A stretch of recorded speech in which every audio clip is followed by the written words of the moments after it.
Os destaques da semana entre os julgamentos do plenário do Supremo Tribunal Federal você confere aqui na TV Justiça. Plenárias está começando.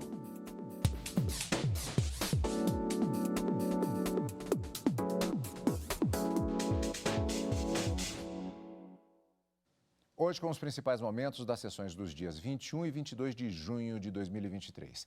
Na verdade, Karina, a nossa abordagem de hoje ela será um pouquinho mais ampla, porque o grande destaque ele está sendo muito chamado de julgamento do juiz das garantias, mas na verdade se trata do chamado pacote anticrime. Esse é um dos temas que chama mais atenção, mas há outros dispositivos da lei de 2019 que criou esse chamado pacote anticrime.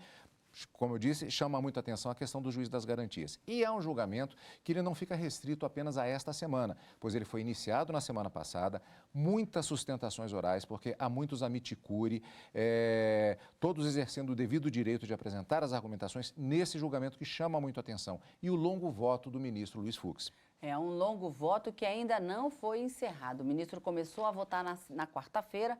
Na quinta-feira se estendeu, proclamando seu voto acerca da inconstitucionalidade formal, vários pontos atacados e que o ministro reconheceu como sendo inconstitucionais, e começou a análise passo a passo dos artigos, e são pelo menos 10 artigos do Código de Processo Penal, que foram alterados por esse pacote anticrime e que estão sendo questionados nessas ações, mas o seu voto, o voto do ministro Luiz Fux, relator, ainda não foi finalizado. Como você mesmo disse, Cadu, já estamos na quarta sessão plenária em que o tema principal a ser discutido são os juízes das garantias. Uma figura trazida e criada em 2019, mas que ainda não foi implementada pelos tribunais de justiça dos estados e do Distrito Federal em razão de liminar que foi deferida pelo próprio ministro Luiz Fux acerca de diversos pontos que ele considerava inconstitucional e que agora o julgamento dessas ações são 4 ações diretas de inconstitucionalidade que são decididas diretamente no mérito para se verificar se essa legislação criada pelo Congresso Nacional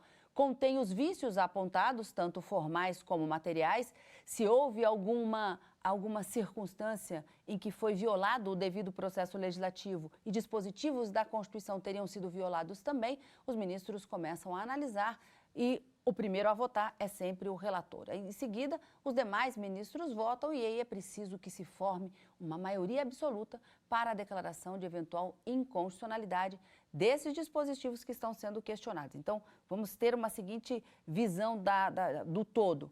O pacote anticrimes é uma lei de 2019 que promoveu alteração em diversas leis do Brasil. São ao todo 17 leis e uma delas é o Código de Processo Penal, que teve diversos dispositivos alterados por essa lei.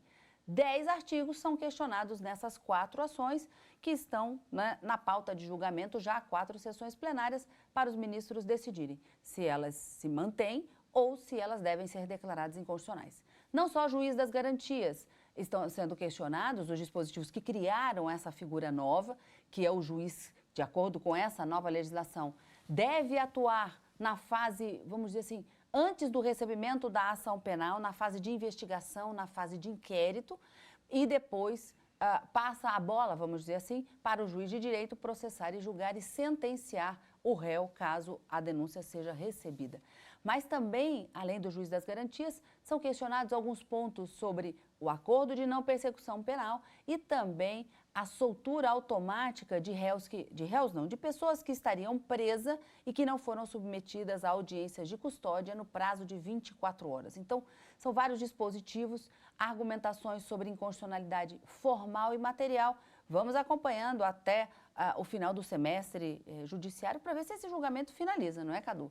Por enquanto, ainda vota o ministro Luiz Fux e a promessa é de que para a próxima sessão seja dada continuidade ao voto do ministro Luiz Fux. Exatamente, Karina, porque a gente já entra na semana seguinte agora nas últimas sessões do plenário do Supremo Tribunal Federal. E ainda tem um detalhe, o ministro Dias Toffoli, ele adiantou que pedirá vista, mas existem diversas possibilidades a partir daí. Ele mesmo disse que fica ressalvado o direito, inclusive, dos demais ministros votarem na sequência e até mesmo a possibilidade de antecipação de voto. Ou seja, temos ainda pelo menos 2 sessões, quarta e quinta-feira, e ainda a sessão de encerramento do primeiro semestre do ano de 2023 e tudo você acompanha ao vivo aqui no Direto do Plenário. E no Plenárias você confere os principais momentos das sessões plenárias. Esta etapa do julgamento a gente vai conferir nesta edição. Só que antes a gente confere também destaque do plenário virtual.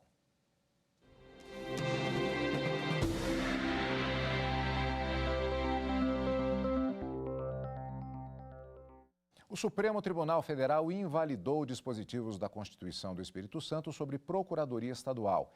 Eles tratavam de equiparação remuneratória, foro privilegiado e limites da atuação da Procuradoria da Assembleia Legislativa. A repórter Marta Ferreira tem mais detalhes. A ação foi proposta pelo governador capixaba questionando artigos da Emenda Constitucional do Estado número 35 de 2001, editada pela Assembleia Legislativa do Espírito Santo. A norma estadual trata da carreira dos procuradores do Estado. Na ação, o governador afirma que os dispositivos são inconstitucionais por ter equiparado os subsídios dos integrantes da Procuradoria-Geral do Estado e da Procuradoria-Geral da Assembleia Legislativa. Também questionou o fato de a norma atribuir aos procuradores da Assembleia a função de representar o poder legislativo, judicial e extrajudicialmente. Assim, aponta violação ao princípio da separação dos poderes, pois usurpa da competência privativa do governador de iniciar o processo legislativo quando a matéria trata da criação e da atribuição de cargos públicos, assim como do pagamento dos servidores estaduais. A ação foi levada para julgamento no plenário virtual e o pedido foi julgado procedente em parte. Para os ministros, a equiparação de integrantes das duas carreiras que têm funções distintas viola a Constituição Federal, porque a proposta da mudança deveria partir do governador do Estado. Também decidiram que é inconstitucional artigo que estabelece que os advogados do Estado e da Assembleia Legislativa serão julgados e processados perante o Tribunal de Justiça em relação à representação judicial e extrajudicial do Poder Legislativo. O relator entendeu que a atuação dos advogados se limita aos casos em que o Legislativo, em nome próprio, defende sua autonomia e sua independência frente aos demais poderes. Nesse ponto, a decisão também foi unânime. Já quanto à nomeação do Procurador-Geral do Estado, que deve estar entre os integrantes da carreira, a maioria entendeu que a norma é válida. Os ministros ainda modularam os efeitos da decisão quanto à remuneração dos procuradores e quanto ao foro privilegiado.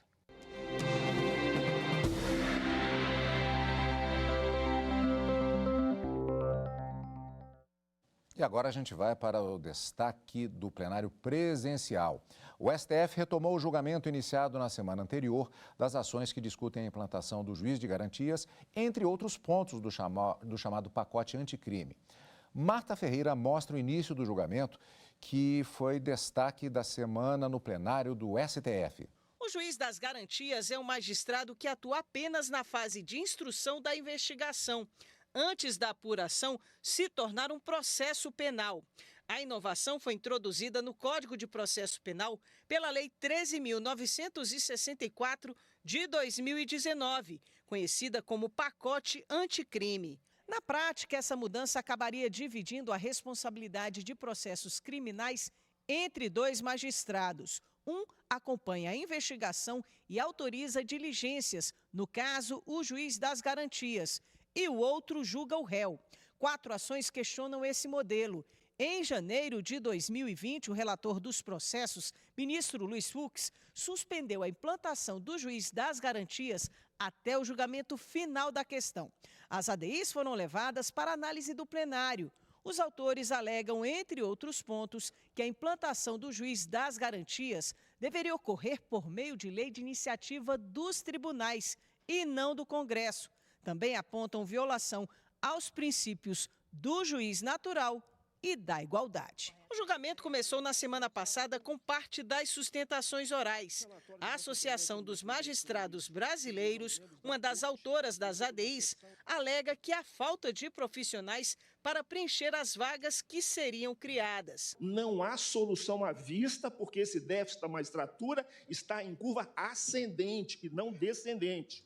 A carreira simplesmente não está mais atrativa e a existência de um percentual elevado de vagas é a prova manifesta disso.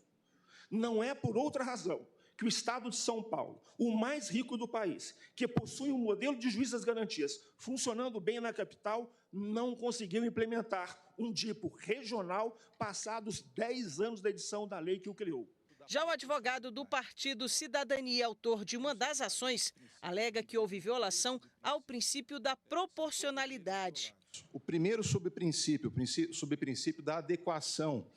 Não há adequação porque a lei do juiz das garantias não é capaz de atingir aquilo a que ela se propôs, que seria um juiz absolutamente isento e imparcial, que em nada tenha participado do processo. Também não se preenche o subprincípio da necessidade, ou seja, o princípio da proporcionalidade visto sob o aspecto da necessidade não é preenchido porque o nosso sistema já dispõe de mecanismos suficientes para coibir a eventual parcialidade de um juiz. Para o Partido União Brasil, que também é parte no processo, a implementação do juiz das garantias aumentará as despesas do judiciário.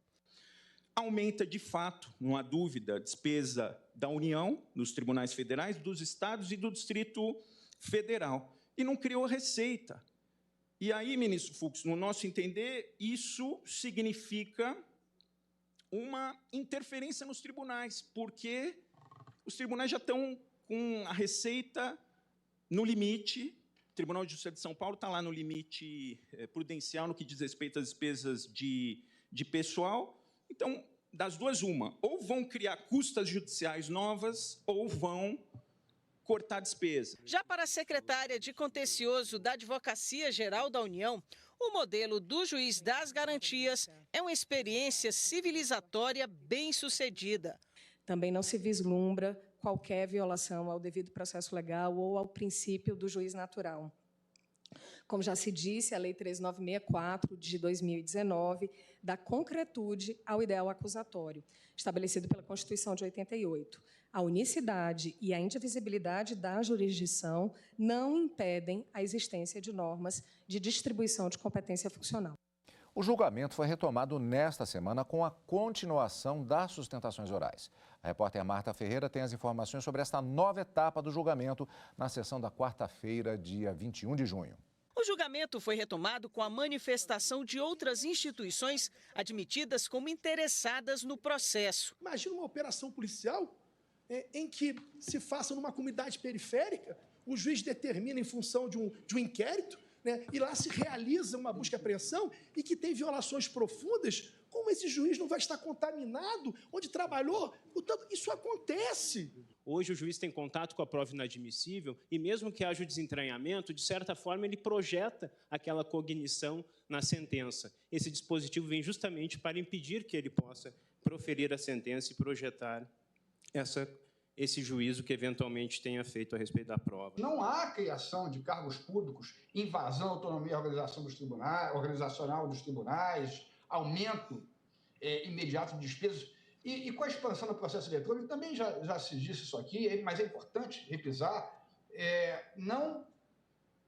mesmo nas comarcas e juízos únicos, nos locais mais distantes, não será necessário criar novos órgãos jurisdicionais. Chamo a atenção de Vossas Excelências para a questão da criação de um juiz natural de investigação, daquele que, de forma especializada, poderá dar à fase pré-processual uma eficácia muito maior e tão necessária em nossa justiça. Nós não estamos tratando do juiz de garantias, estamos tratando da forma como ele veio à tona no ordenamento jurídico brasileiro.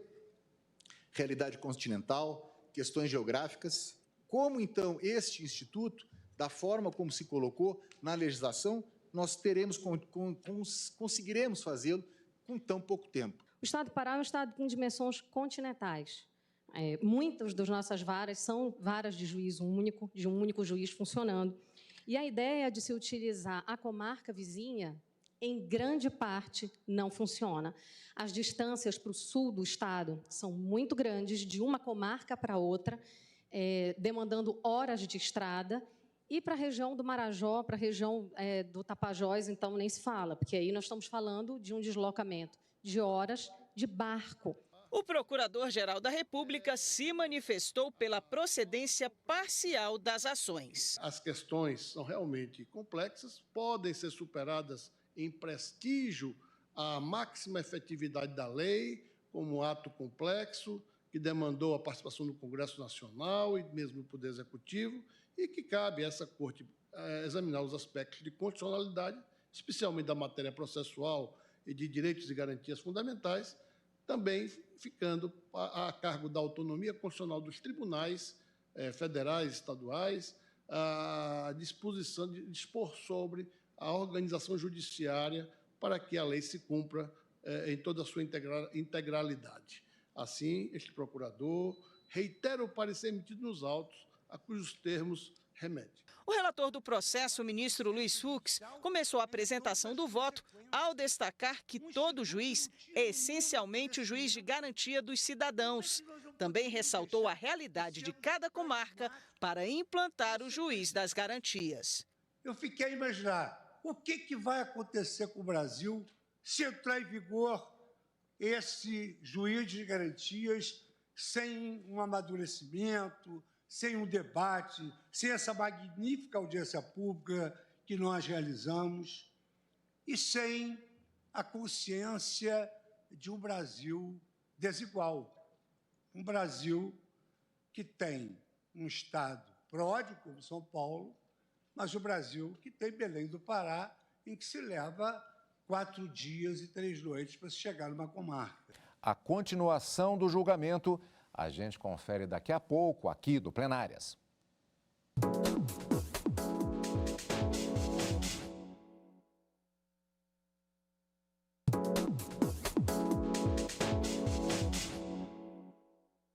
De volta com Plenárias. O julgamento das ações que questionam a implantação do juiz das garantias, entre outros pontos do chamado pacote anticrime, iniciado na semana anterior e retomado na sessão da quarta-feira, teve outra etapa na sessão plenária da quinta-feira, dia 22 de junho. O relator, ministro Luiz Fux, prosseguiu na leitura do voto, mas não concluiu. O julgamento será retomado na próxima semana. O ministro Dias Toffoli anunciou que vai pedir vista e se comprometeu a entregar o voto na primeira semana após o recesso do Judiciário. A repórter Marta Ferreira acompanhou. Ao iniciar o voto, o relator ministro Luiz Fux afirmou que, sem estudos aprofundados, não é possível impor ao Judiciário uma lei com tantas implicações no sistema criminal. Ele salientou que apenas no Código de Processo Penal, o pacote anticrime inseriu ou alterou 33 artigos, dos quais 10 estão sendo questionados nas ações. Fux também apontou violação ao Pacto Federativo. Exige, portanto, que as normas do Código de Processo Penal sejam uniformes em nosso país, não havendo espaço para que alguns estados sigam o Código e outros sejam dispensados de observar todas as suas normas. É dizer, se a norma está esculpida no diploma que rege o processo penal brasileiro, ela deve ser observada, sem exceção, em todas as unidades judiciárias do país, sem possibilidade de adequação à realidade local. O relator também observou a necessidade de verificar as características de cada tribunal para a implementação do juiz das garantias. O que se revela absolutamente incompatível com a autonomia regulatória dos estados em matéria de procedimentos é a norma que impõe uniformemente em todo o território nacional a adoção de modelo semelhante que vem sendo desenvolvido na comarca de São Paulo, sem qualquer atenção às distintas realidades das organizações judiciárias do nosso país, que não dispõem dos mesmos recursos tecnológicos. Fux também apontou violação à reserva de iniciativa do Poder Judiciário. Os dispositivos impugnados, ao tornarem obrigatória a criação de um juízo específico para supervisionar os inquéritos, com competência exclusiva, redunda na necessidade de criação de novas varas. Exige o aumento do número de cargos, disciplina competências jurisdicionais, e altera a organização judiciária em todos os órgãos do Poder Judiciário do país.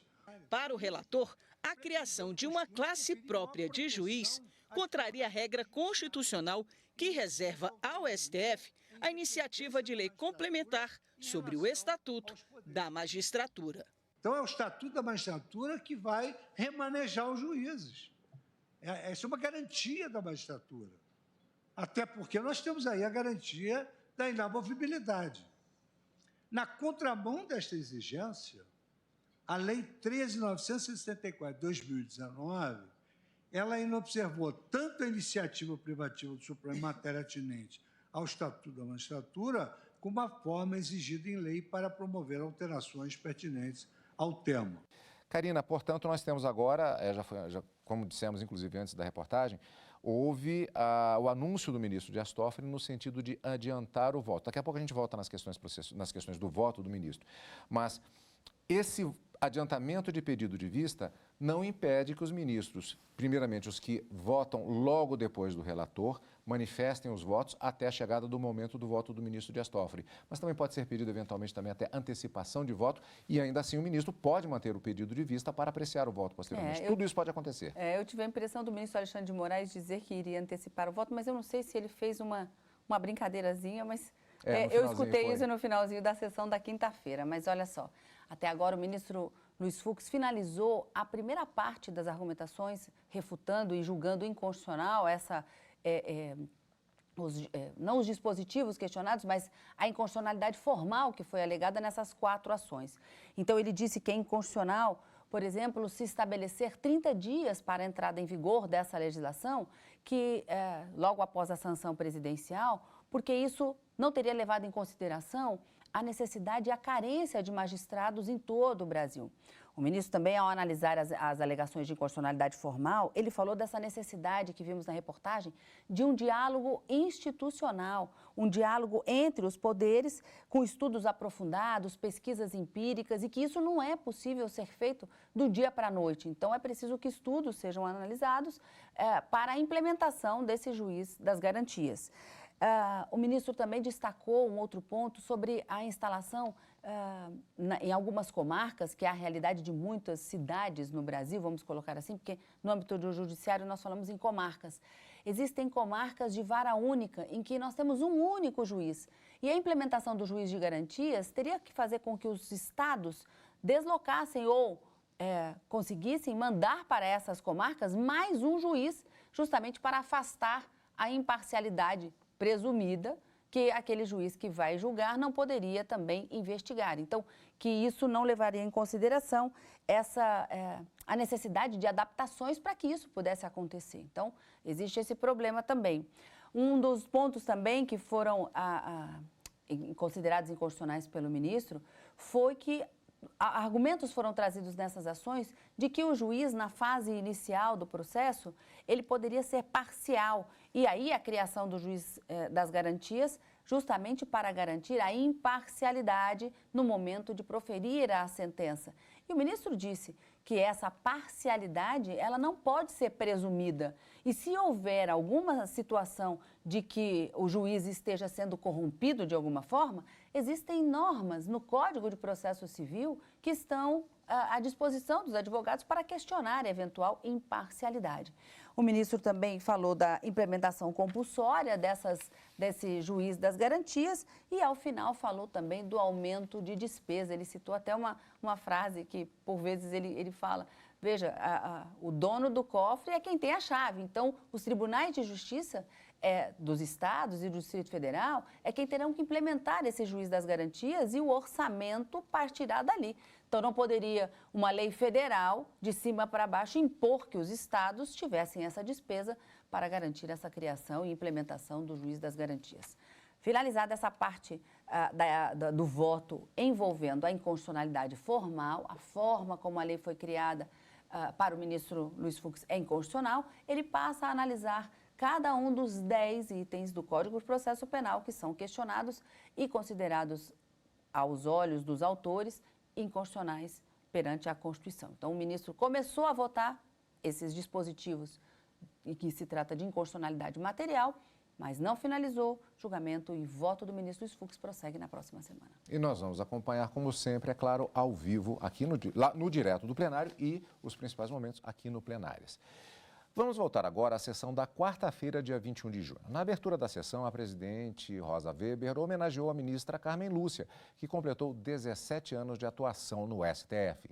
Somos testemunhas da expressividade e da força de atuação de Sua Excelência como jurista, acadêmica, professora e magistrada, segunda mulher na história brasileira a ter assento nesta Suprema Corte, a primeira a coordenar eleições municipais no país e também de sua postura firme e transparente diante de temas caros à sociedade e da necessidade de se garantir o princípio político da solidariedade social.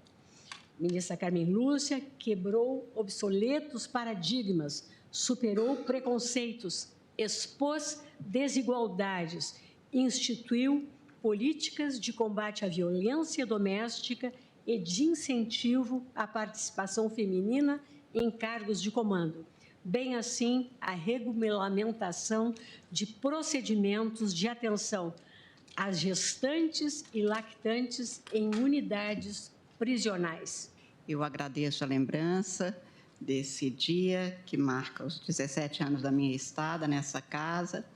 E como Vossa Excelência vem de dizer, isto aqui é um trabalho, um ofício que se cumpre a cada dia como se fosse o primeiro. Porque os processos não param de chegar, a cidadania não para de precisar do Poder Judiciário, e eu espero continuar servindo enquanto puder, enquanto tiver condições de saúde, para que possa prosseguir com o mesmo compromisso com a justiça e com a democracia do nosso país. Mais uma vez, muitíssimo obrigada, é uma honra para mim compor este tribunal. Outro destaque da semana, fora do plenário, mas que incide diretamente nos trabalhos do Supremo Tribunal Federal, inclusive no plenário, é que o futuro ministro do STF, Cristiano Zanin, fez uma visita ao Supremo. A aprovação da indicação dele pelo Senado teve repercussão positiva na Suprema Corte. Reportagem de Amanda Mustafa. A indicação de Cristiano Zanin Martins para assumir a vaga no Supremo Tribunal Federal foi aprovada no Senado por ampla maioria. 58 dos 81 senadores disseram sim à escolha do novo ministro. O resultado no plenário saiu por volta das 19h, após quase 8 horas de sabatina na Comissão de Constituição e Justiça. Logo após o resultado, ministros do STF parabenizaram e deram as boas-vindas ao novo colega. A presidente da Corte, ministra Rosa Weber, disse que Zanin teve uma carreira brilhante na advocacia e que está certa de que ele contribuirá para o fortalecimento da democracia constitucional em nosso país. O vice-presidente do STF, ministro Luiz Roberto Barroso, lembrou que Zanin sempre atuou com elevada qualidade profissional e que tem dele a visão de advogado sério, competente e ético. O decano da Corte, ministro Gilmar Mendes, disse que o novo ministro é distinto no trato e equilibrado em suas posições e terá uma brilhante trajetória no Supremo Tribunal Federal. A ministra Carmen Lúcia afirmou que a competência e firmeza de Zanin serão qualidades que honrarão a toga, com contribuição jurídica de que precisa a democracia brasileira. O ministro Dias Toffoli disse que, com certeza, Zanin será um grande ministro do STF, honrando a Corte e honrando o Brasil. Para o ministro Luiz Fux, a aprovação de Cristiano Zanin revelou que ele tem competência necessária para integrar a Suprema Corte. O ministro Edson Fachin lembrou que o Supremo volta a ter a composição completa para continuar honrando a missão democrática almejada pela Constituição. O ministro Alexandre de Moraes disse ter certeza de que o Brasil ganhará com a atuação competente e corajosa de Zanin. O ministro Nunes Marques desejou sucesso a Zanin no desempenho da magistratura no STF.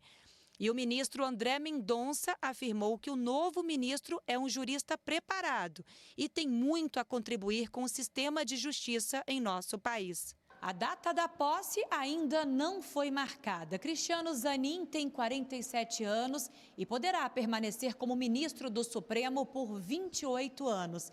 Ele vai ocupar a vaga deixada pelo ministro Ricardo Lewandowski, que se aposentou em abril. Pelas regras, o novo ministro deverá herdar o acervo de processos do antecessor. Um acervo enxuto, com 529 processos, é o segundo menor da casa. O primeiro é da ministra Rosa Weber. Quase 60% dos processos estão em fase de decisão final.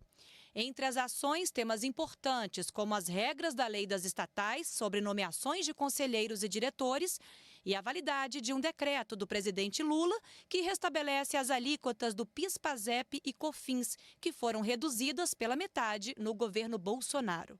E a edição de hoje fica por aqui. Lembrando que você acompanha o Plenárias também pelo canal da TV e Rádio Justiça no YouTube, pelo Spotify e pela Rádio Justiça. E, Karina, já temos encontro marcado na última semana de trabalhos do primeiro semestre de 2023, já na expectativa para a continuação do voto do ministro Luiz Fux, exatamente no caso do pacote anticrime. Exatamente, Cadu. E na semana que vem nós teremos 3 sessões plenárias, quarta e quinta à tarde e uma extraordinária na sexta-feira. Mas neste final de semana o nosso encontro é aqui no Plenárias. E lembrando que a sessão plenária do STF é transmitida ao vivo no nosso canal do YouTube e que o nosso arroba é @Rádio e TV Justiça. Obrigado, como sempre, pela sua companhia. E continue conosco aqui, na TV Justiça.